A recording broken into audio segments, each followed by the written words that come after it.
Hello मेरे प्यारे बच्चों क्या हाल चाल। बच्चों आज के वीडियो में मैं आपको बताने वाला हूँ हिंदी गद्य आपका जो पाठ 4 है भगवा फर्रुख उपाध्याय अजंता का। दोस्तों हम आपका पूरा सारांश बताने वाले हैं। ये दोस्तों आपका पाठ 4 है। किसी किसी बुक में ये 5 है, किसी किसी में 6 है। तो दोस्तों उससे अपने को कोई लेना देना नहीं है।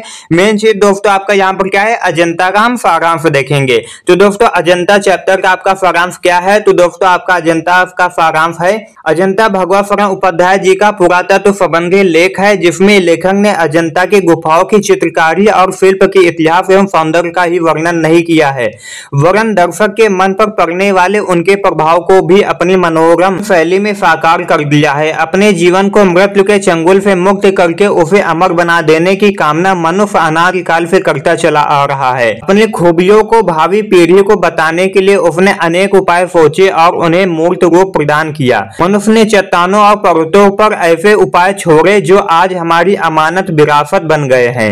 मनुष्य ने इनमें से एक उपाय पर्वतों को काटकर मंदिरों के निर्माण का किया और उनके दीवारों पर चित्र बनाए। ये दोस्तों आपका सारांश है। और दोस्तों सारांश में आगे क्या बताया गया है, आगे दोस्तों आपका यहाँ पर बताया गया है कि भारत में लगभग 2,200 साल पहले पहाड़ काटकर मंदिर बनाने की प्रथा चल पड़ी थी।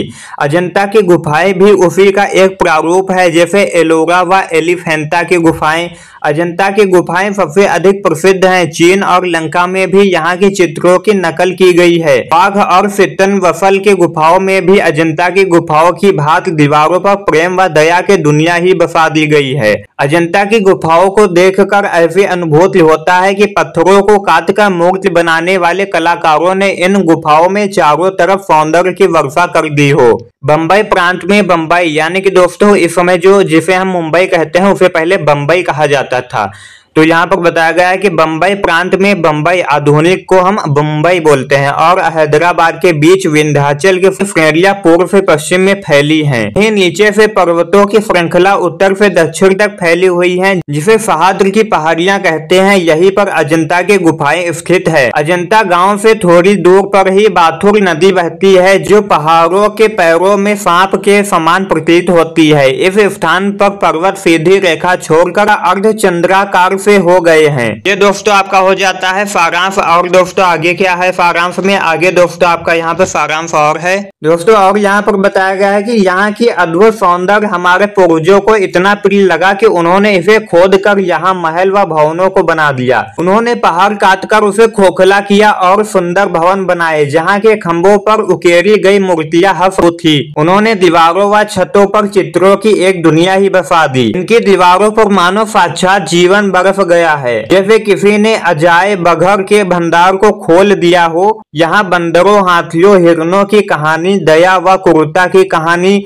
उकेरी गई है। जहाँ एक तरफ पाप को दर्शाया गया है, वहीं दूसरी तरफ प्रेम का स्रोत भी प्रवाहित है। राजा और भिखारी, भोगी और योगी, नर नारी आदि सभी कलाकारों के द्वारा चित्रित किए गए हैं। यहाँ बुद्ध के जन्म से लेकर उनके निर्वाण तक की घटनाएं ऐसी चित्रित की गई है कि आंखें उन्हीं पर अटक जाती हैं। और दोस्तों आपका आगे क्या बताया गया, आगे दोस्तों यहाँ पर बताया गया है कि एक तरफ हाथ में कमल लिए बुद्ध हैं, तो दूसरी तरफ कमल नाल लिए यशोधरा त्रिभंग अवस्था में खड़ी हैं। दूसरा दृश्य बुद्ध के महाभिनिष्क्रमण का है, जब युद्ध यशोधरा व राहुल को सोते हुए छोड़कर चले गए थे। एक दृश्य में यशोधरा बालक राहुल के साथ हैं। बुद्ध भिक्षुक के रूप में आते हैं और भिक्षा पात्र दहली पर रख देते हैं और यशोधरा अपने एकमात्र लाल राहुल की बुद्ध को दे डालती है। एक तरफ बंदरों का चित्र है, दूसरी तरफ सरोवर में क्रीड़ा करता हुआ हाथी कमल दंड तोड़कर हाथिनियों को देख रहा है। एक तरफ राजा व मंत्री मदिरा पान करते हुए चित्रित हैं, तो दूसरी ओर क्षुब्ध रानी आत्महत्या करके अपने प्राण त्यागते हुए चित्रित हैं। अजंता में बुद्ध के इस जन्म के अतिरिक्त पिछले जन्मों की कथाएं भी चित्रित हैं, जिन्हें जातक कहते हैं। इनकी संख्या 555 है, जो बौद्धों में बहुत लोकप्रिय है। और दोस्तों आपका आगे क्या बताया गया है सारांश में, दोस्तों आगे बताया गया है कि इन गुफाओं का निर्माण ईसा से करीब 2000 साल पहले शुरू हुआ और ये 7वीं सदी तक तैयार हुई। कुछ गुफाओं में यहाँ पर 2000 साल पुराने चित्र सुरक्षित हैं। परंतु अधिकतर चित्र गुप्त काल व चालुक्य काल के मध्य निर्मित हुए। अजंता के चित्रों का संसार की चित्रकलाओं में विशेष स्थान है। यहाँ के चित्रों ने देश विदेशों की चित्रकला को प्रभावित किया, जिसका प्रभाव पूर्व के देशों पर तो पड़ा ही, मध्य पश्चिमी एशिया भी इससे लाभान्वित हुआ। ये दोस्तों आपका हमने बताया आपका अजंता का सारांश। तो दोस्तों आपका ये सारांश आपको कैसा लगा कमेंट करके जरूर बताना।